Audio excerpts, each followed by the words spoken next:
যে আওয়ামী লীগকে যে নিষিদ্ধ করা হয়েছে নির্বাহী আদেশ দিয়ে, সেটাও ঠিক হয়নি, সেটা উইথড্র করা উচিত। 1 2 জামাতের যখন নিবন্ধন বাতিল করা হলো তখনও তো বলা উচিত ছিল নির্বাহী আদেশে বাতিল করা সঠিক নয়। 3 যখন 3 তারিখে সমস্ত রাজনীতি বন্ধ করে দিল তাদের, সেটার আলোকে আজকেও বলা উচিত ছিল এটা ঠিক হয়নি। আমি কিন্তু তর্ক করতেছি, আমি কোনো পক্ষ বিপক্ষ নিছি না, লজিকটা দিচ্ছি। এইবার আসেন, পিআর পদ্ধতি নিয়ে জামাত মাঠে গেছে, কেন গেল? ফেব্রুয়ারি থেকে তো আলোচনার টেবিলে, মাঠে যাওয়ার পর বলা হচ্ছে যে কি আলোচনা টেবিলে সারা যেত, টেবিল রেখে আন্দোলনে যাওয়া ঠিক না। টেবিলে যারা বসছে এখন তো তারাই তো জানে যে আলোচনা ভেস্তে যাওয়ার একটা জায়গায় বোধহয় গেছে, তাহলে মাঠে যাবে কেন? এই যে মাঠে গেল সেখানেও বড় দলের দায়িত্ব আমি মনে করি, কারণ আপনি তো একটা একেবারে কঠিন জায়গায় বসে আছেন, আপনাকে এখন আপনি হিরো, পুরো দেশের রাজনৈতিক স্টিয়ারিংটা আপনার কাছে। আমি ব্যক্তিগতভাবে মনে করি যে বিএনপির সামনে কেউ নাই, সুতরাং এই যে ম্যানেজ করার ক্ষেত্রে তাদের কিছু ব্যর্থতা আমি দেখতে পাচ্ছি। এখন বিএনপি কি আরেকজনের রাজনীতি করে দিবে? তার রাজনীতি কি বিএনপি নিয়ন্ত্রণ করবে? না, আপনি তো আলোচনার টেবিলে বসতেছেন, ফেব্রুয়ারি থেকে বসতেছেন না, তা আলোচনার টেবিলে বসে আপনার একটা সমঝোতায় যেতে হবে না? এখন আসেন, পিআর পদ্ধতি যারা চাচ্ছে তারা চাচ্ছে কেন?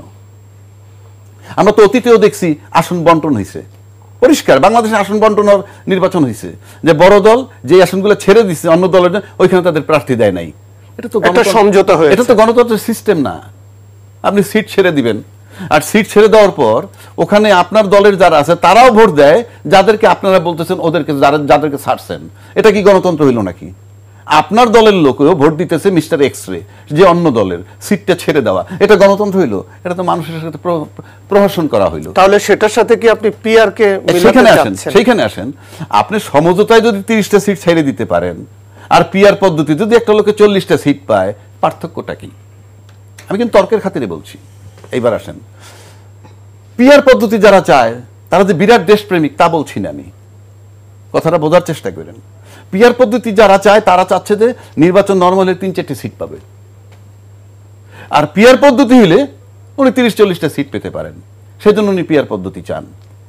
আর যিনি পিআর পদ্ধতি চাচ্ছেন না তিনি জানেন যে পিআর পদ্ধতি ছাড়া যদি নির্বাচন হয় তাহলে আমি 240টা সিট পাবো, আর পিআর পদ্ধতিতে নির্বাচন হলে আমার সিট 160 হয়ে যাবে। অর্থাৎ সে পিআর পদ্ধতি চাচ্ছে না যে তার অ্যাবসলিউট পাওয়ার বা অ্যাবসলিউট মেজরিটিটা নষ্ট হয়ে যাবে, আর যে পিআর পদ্ধতি চায় সে চাচ্ছে আমি পার্লামেন্টে ঢুকবো এবং ভালো একটা আসন নিয়ে ঢুকবে। এটা কিন্তু তাদের, আমি নিশ্চিত করে বলছি, দুইটা দলই কিন্তু যার যার নিজের স্বার্থ দেখছে, পরিষ্কার। এখন আসেন, গণতন্ত্র যদি আপনি বিশ্বাসী হন তাহলে আপনাকে দুটো জিনিস বিশ্বাস করতে হবে। নির্বাচনই একমাত্র ব্যারোমিটার না যে নির্বাচন হয়ে গেল বাস আমরা গণতন্ত্র এস্টাবলিশ করে ফেললাম। It is not that. বাংলাদেশে ট্রেডিশনালি, বিশেষ করে জিয়া রহমান সাহেবের যে বিএনপি যখন সৃষ্টি হইল তারপর থেকে সময়ের ব্যবধানে এরশাদের পতনের পর থেকে যদি আমরা ধরি তাহলে দ্বিদলীয় রাজনীতি বাংলাদেশে আছে, এর বাইরে কোনো রাজনীতি নাই, দ্বিদলীয়। তা দ্বিদলীয় রাজনীতিও বনিবনা হয় না। আপনি দেখেন আওয়ামী লীগ যখন ক্ষমতায় ছিল 1 লক্ষ মামলায় 60 লক্ষ আসামি, আবার আওয়ামী লীগ যখন পতন হয়ে গেল আবার বেশ কিছু মামলায় লক্ষ লক্ষ আওয়ামী লীগের আসামি, এবং এই আসামিগুলোর আলটিমেটলি কোনো মামলা হয় না, অ্যাকশন হয় না, কিচ্ছু হয় না। এটা ভাইস ভার্সা। কীরকম? 91 নির্বাচনে বিএনপি ক্ষমতায় গেছে, 5 বছর পারফরমেন্স ভালো হয় না, ভোট দিছে আবার আওয়ামী লীগকে, আবার তারপরে বিএনপিকে, সব কেয়ারটেকারের অধীনে হয়েছে। তার মানে কি এই জনগণগুলোর কোথাও যাওয়ার জায়গা নাই, অল্টারনেটিভ একটা আরেকটা। এবং ফলে কি হয়, এরা কিন্তু একে অপরের বিচারও করে নাই, কেউ কোনো স্টেপ নাই, গল্প যতই করেন না কেন, কারণ আমার মুখে তর্ক করে লাভ নেই। আমি এই দেশের মানুষ, এই আবহাওয়ায় বড় হয়েছি, টোটাল অ্যাক্টিভিটিসটা দেখতেছি। ভাইস ভার্সা, যে আমরা দুই পক্ষই শুধু খাবো। এখন এই মুহূর্তে কি হইতেছে বাংলাদেশে, এই মুহূর্তে কিন্তু একটা দল আছে, 2 দলের মধ্যে আরেকটা দল নাই। তাহলে আজকে যদি নির্বাচন হয়ে যায়, পরিষ্কার একটা একদলীয় শাসন কায়েম হবে, কোনো সন্দেহ নাই, একদলীয় শাসন কায়েম হবে, এটা আমাদের সামনে পরিষ্কার। আরেকটা ব্যাপার, আমরা ইন অ্যাডভান্স রেজাল্ট জানতেছি, আগামী নির্বাচনের রেজাল্ট কি? বিএনপি জিতবে, সবাই ধারণা করছে। আমি তো অ্যাবসলিউট টার্মে বলতেছি, আপনার ধারণা, এই গল্প আমার কাছে নাই। I am very much straight forward. নির্বাচনী ফলাফল আমরা অ্যাডভান্স জানি, কি জিতবে কারা, প্রধানমন্ত্রী, সেটা তো জনগণের ভোটেই জিতবে। জনগণের, আমরা জানি তো, আমরা জানি। কেন জানি? এটা তাদের দোষ নয়, আমি কিন্তু দোষ বলছি না। অর্থাৎ একদলীয় ফর্মে আছে, কিন্তু তাদেরই ভাবা উচিত, যদি দেশকে ভালোবাসে, গণতন্ত্র প্রতিষ্ঠা করতে হয়, তা তাদেরকেই ভাবা উচিত একটা শক্ত বিরোধী দল না থাকলে সেখানে গণতন্ত্র চর্চা হয় না। জি, সেখানে গণতন্ত্র চর্চা হয় না। এখন গণতন্ত্র চর্চা করার জন্যে, একটা বিরোধী দল আনার জন্যে, এটা রাজনৈতিক দলেরই দায়িত্ব কিভাবে একটা শক্ত বিরোধী দল আনা যায়। যদি এটা না ভাবেন তাহলে পরিষ্কার সেই দল তার নিজের দল এবং তাদের স্বার্থ দেখছে, রাষ্ট্র এবং জনগণের নয়। জি, পিয়ার পদ্ধতি নিয়ে এখন একটা কথা আসছে, গণভোট, যে গণভোট দেন, কে চায় কে চায় না।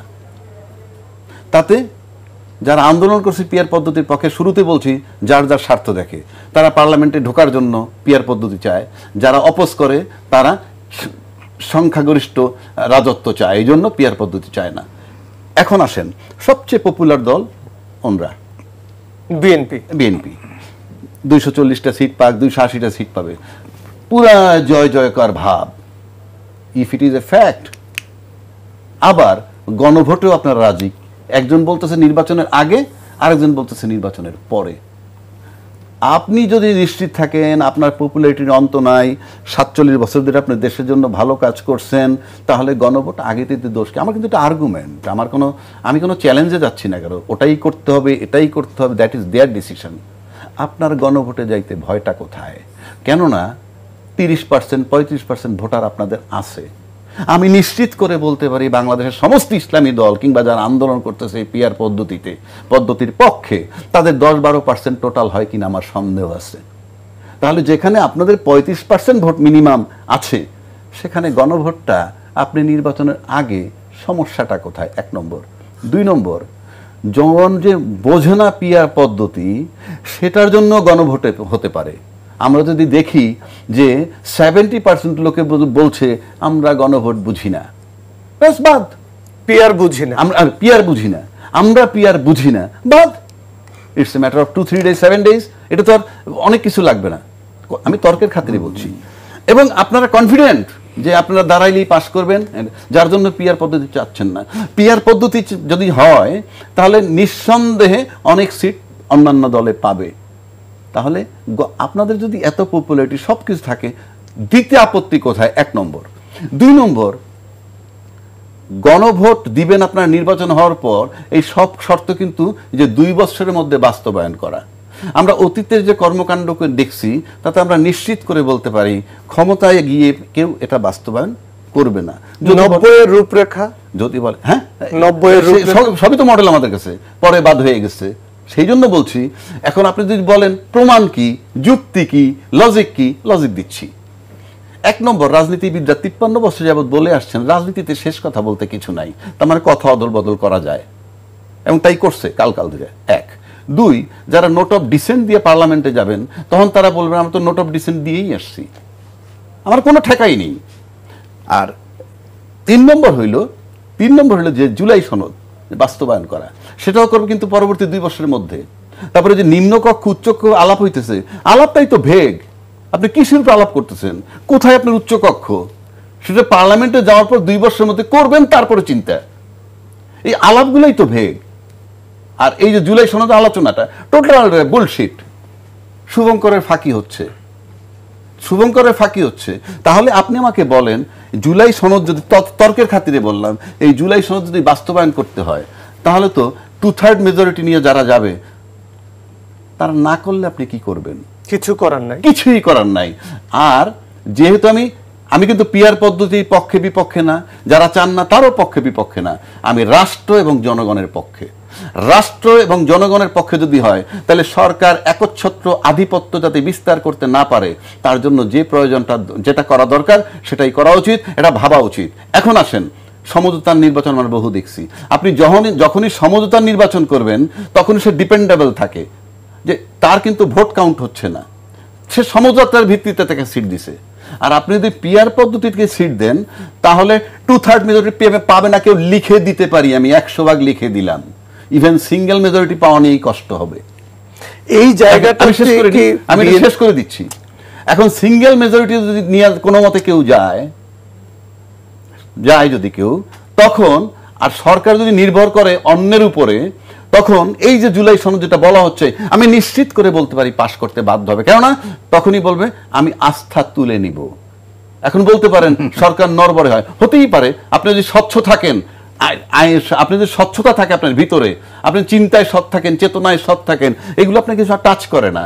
কেননা আমরা জানি ওই বহু উন্নত দেশে সরকার 5 বছরে 5 বার পাল্টায়, সেখানেও পিয়ার সিস্টেম। জাপান বলেন, ইটালি বলেন। ইন এডিশন আপনি যদি আইনের প্রতি শ্রদ্ধাশীল, আপনি যদি স্বচ্ছ হন, সৌদি আরবে চুরি করলে হাত কেটে দেয়, সৌদির লোকের হাত নাই, কুদৃষ্টি দিলে চোখ থাকে না, তুলে ফেলায়, ওদের চোখ নাই। তার মানে কি? আপনি আইন, এখন কমিটমেন্ট আপনি অতীতে নষ্ট করছেন বলে আপনাকে বিশ্বাস করে না। কারণ যেই মাত্র আপনি রাজাকার বলে গালি দিচ্ছেন, তার সাথে সমঝোতা করে নাই কোন দল? অতীতের পরীক্ষিত 2টি দলই তার সাথে সমঝোতা করছে। যখন তার সাথে সমঝোতা হয় তখন তার গায়ের থেকে ঘ্রাণ পান, আর যখন তার সাথে সমঝোতা হয় না কিংবা প্রয়োজন নাই তখন আপনি গন্ধ পান। এটা তো রাজনীতি হতে পারে না।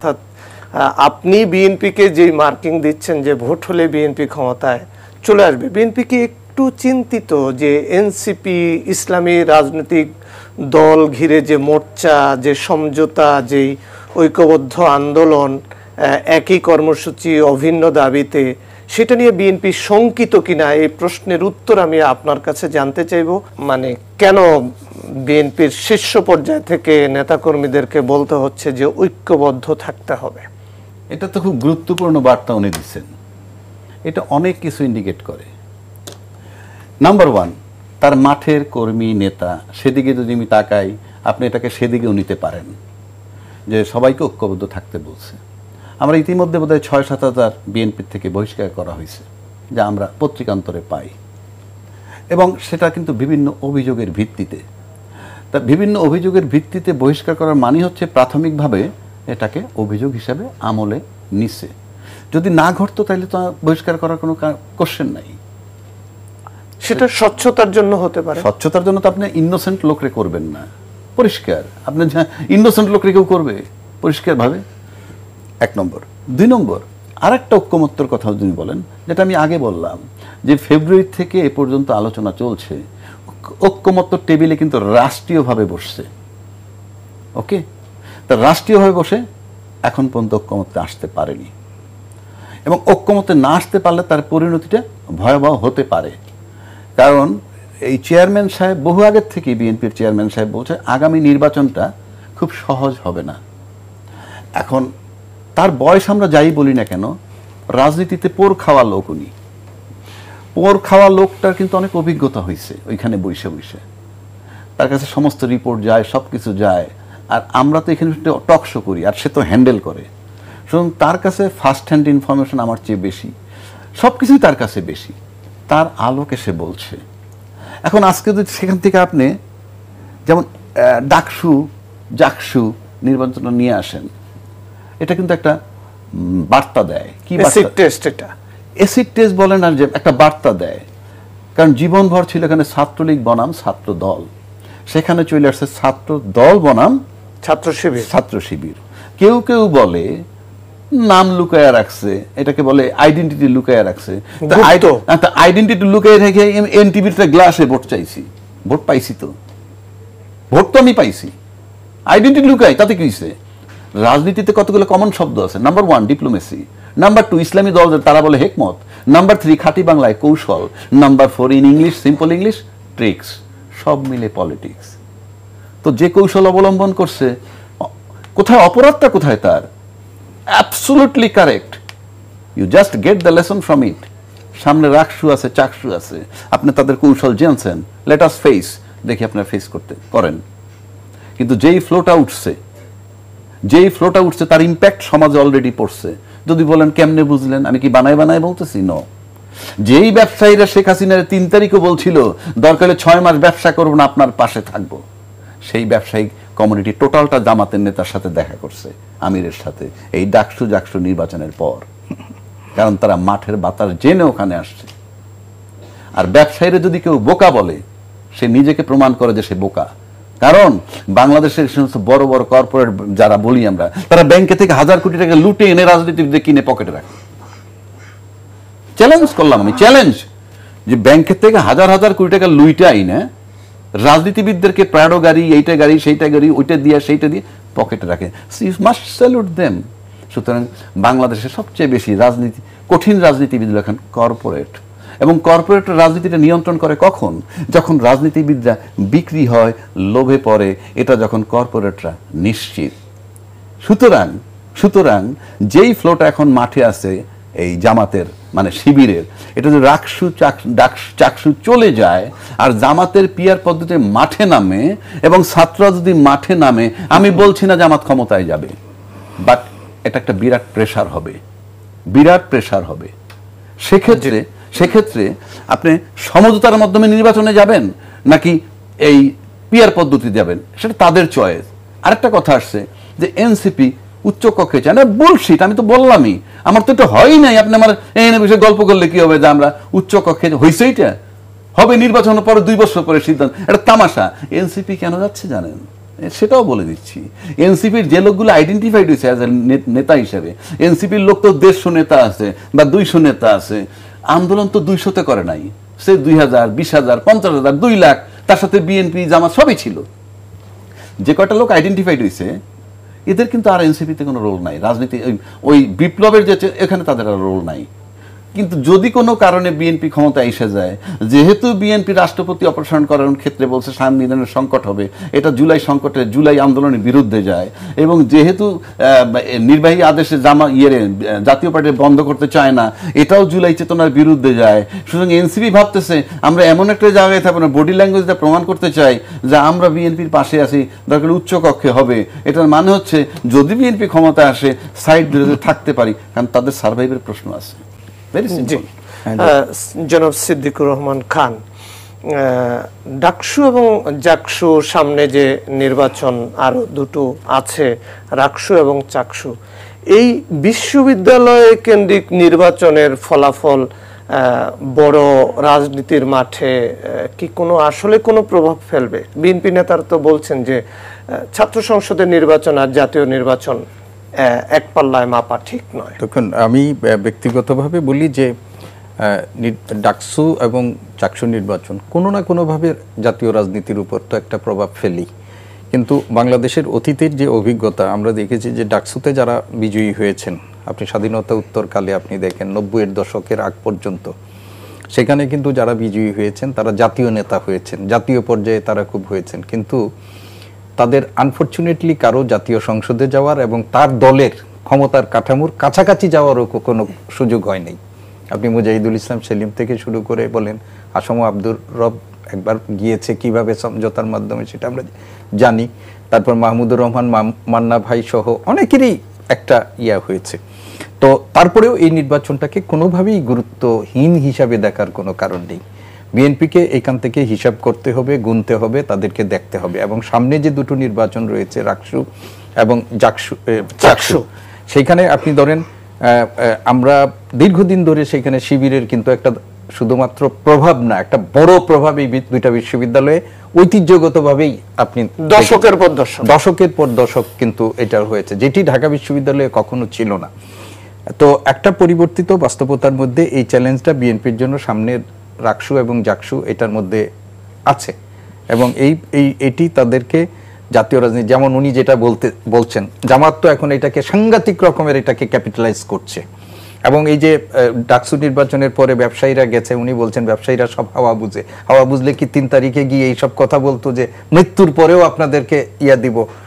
ব্যবসায়ীদের নানা ইকুয়েশন আছে, সেটাকেও আমি খুব বড় করে দেখছি না। কিন্তু এরপরে কিন্তু আমি টক শোতেও অনেকে শুনছি যে ব্যবসায়ীরা যে ওনার সাথে দেখা করেছেন, এই ব্যবসায়ী নেতারা কিন্তু বিএনপির সাথেও দেখা করে, এই ব্যবসায়ী নেতারা অন্যদের সাথেও দেখা করে। কিন্তু এইটাকে প্রচার করা হচ্ছে এখন খুব গুরুত্ব দিয়ে, যে ডাকসু নির্বাচনের পরে ব্যবসায়ী নেতারা গিয়ে এখানে দেখেছে। সেই ব্যবসায়ী নেতাদেরকে উনি অনেকেই বলেছেন, কিন্তু 3 তারিখেও তারা বুঝতে পারে নাই যে শেখ হাসিনা নাই, এটা বুঝতে পারে নাই, এবং সেই কারণেই অনেক কথা বলে আসছে। সেইটা এখন আমার কাছে সবকিছু মনে হচ্ছে যে আগামী নির্বাচনটা আসলেই খুব চ্যালেঞ্জের নির্বাচন।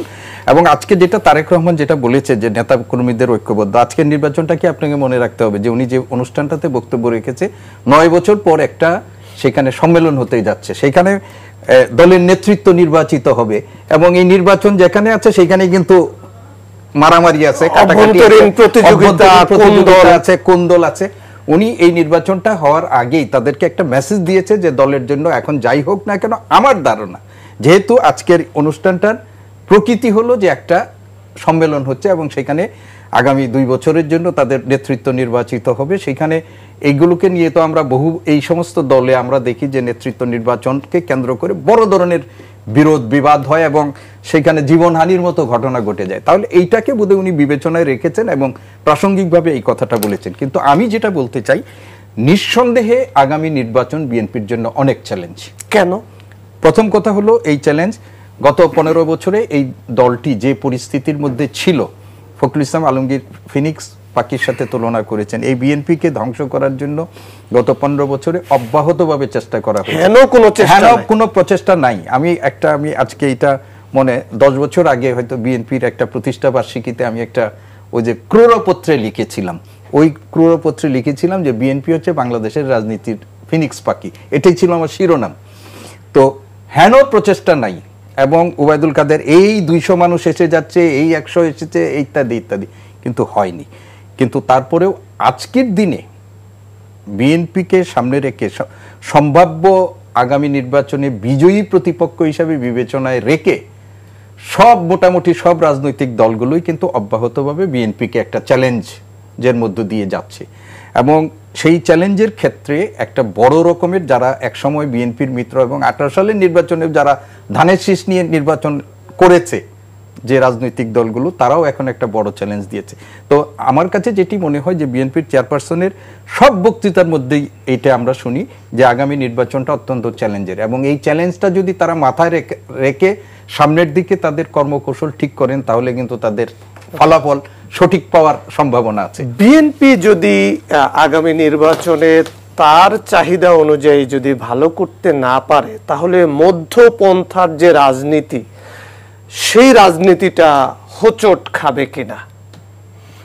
আমার কাছে যেটা মনে হয় যে যেটা একটা কথা বলেছে ভাই যে বিএনপির নির্বাচনটা সামনে অনেক চ্যালেঞ্জিং, এটা আমার কাছে মনে একটা কৌশল যে তারা কি বলে ভয় পাচ্ছে, চিন্তিত, এটা একটা কৌশল যে আমরা ভয় পাচ্ছে সুতরাং এটা কেন আমি বলি কেন আমাদের হাতে সময় একদম কম, এইটা হলো একটা কৌশল আমি মনে করি। 1 নম্বর 2 নম্বর উনি বলছে ছাত্র রাজনীতিতে যারা ভিপিটিভি হয়েছে ভবিষ্যতে সামনে কিছু করতে পারেনি, এটার কারণ হলো বড় রাজনীতি তাদের যে মাদার পার্টি তারাই তাদেরকে অ্যাকোমোডেট করেনি, করেনি পরিষ্কার। কারণ যে ছেলেটা ইউনিভার্সিটির ভিপি তাকে তো ডাইরেক্ট স্ট্যান্ডিং কমিটির মেম্বার মানে একটা পজিশন দেওয়ার কথা, তা ওইভাবে দেয় নাই। এটা তখন তারা বুঝাইতো আমাদের মতো বৃদ্ধ রাজনীতিবিদরা কি ছাত্র রাজনীতি এক জিনিস, এটা আরেক জাতীয় রাজনীতি, এবং এটা যদি গুরুত্ব দিত তাইলে 50টা নির্বাচন হইতো। এই 53-54 বছরে মাত্র 9টা-10টা নির্বাচন হয় না, ডাকসু নির্বাচন পরিষ্কার, এবং এটা বন্ধ করে রাখছে, এটা দাবায় রাখা হয়েছে সুপরিকল্পিতভাবে। পরীক্ষিত রাজনৈতিক দলগুলো ছাত্র নেতা তৈরি হইতে দেয়। আমি বলছিলাম যে মধ্যপন্থা রাজনীতিটা নষ্ট হবে কিনা। না, মধ্যপন্থা রাজনীতি যেটা আপনি বলছেন সেটা তো নষ্ট হতেই পারে, কেননা ওনারা যেটা বলতে চাই কৌশলের কথা, সামনে তো কিছু নাই। আপনি তো সেই প্রশাসন, আপনারা তো সেই প্রশাসন নিয়ে নির্বাচন করবেন যেই প্রশাসন নিয়ে আপনাদের প্রশ্ন ছিল লেভেল প্লেইং ফিল্ড নাই, তো পক্ষপাতিত্ব করবে সেই আওয়ামী লীগের প্রশাসন। আজকে আপনারা একেবারে নিশ্চিত হইলেন কেন এই প্রশাসন আপনার জন্য লেভেল প্লেইং ফিল্ড দিবে, এই প্রশাসন নিরপেক্ষ থাকবে? কারণ আপনি দেখতেছেন আপনার সামনে, কিন্তু সময় তো অনেক গড়িয়ে গেল, আর কতদিন? না ওগুলা বুলশিট। কারণ আপনার যেখানে জাস্টিসরা পালায় যায়, বাইতুল খতিব পালায় গেছে, বাংলাদেশ ব্যাংক গভর্নর পালায় গেছে, সমস্ত প্রশাসন ভেঙে পড়ছে, সেটাকে আপনি ঠিক করা তো দূরের কথা, 200 আন্দোলন ফেস করতে হইতেছে এই সরকারকে। কোন রাজনৈতিক দল তখন বলে নাই উনি নির্বাচন দিয়ে চলে যাবে, তোমাদের দাবি দেওয়া পুরনো, এই সরকারের কাছে কিসের দাবি দেওয়া বলেন তো? কোন রাজনৈতিক দল বলছিল কিনা যে তোমরা বাসায় চলে যাও, নির্বাচিত সরকার আসলে বইল from day 1 this government is non cooperated by all the political parties, অন্তত যারা বড় বড় দায়িত্বশীল পার্টি মনে করি। তা না হলে আমি বলি যে এই কি বলে এইরকম কোঅপারেশন, তারা তো এই বড় বড় রাজনৈতিক দলগুলো আওয়ামী লীগের বিরোধিতা করছে না, 15 বছর করেছে। 15 বছর বিরোধিতা করা সত্ত্বেও আওয়ামী লীগ 15 বছর ক্ষমতায় থাকলো, আর এই রাজনৈতিক দলগুলো সবগুলো ইউনুস সাহেবকে কোঅপারেট করে উনি বাসায় যে ফেরত চলে যাওয়ার জন্য ব্যস্ত। কারণটা কি? এটা দিয়েই বুঝবেন কোঅপারেশন অ্যান্ড নন কোঅপারেশন।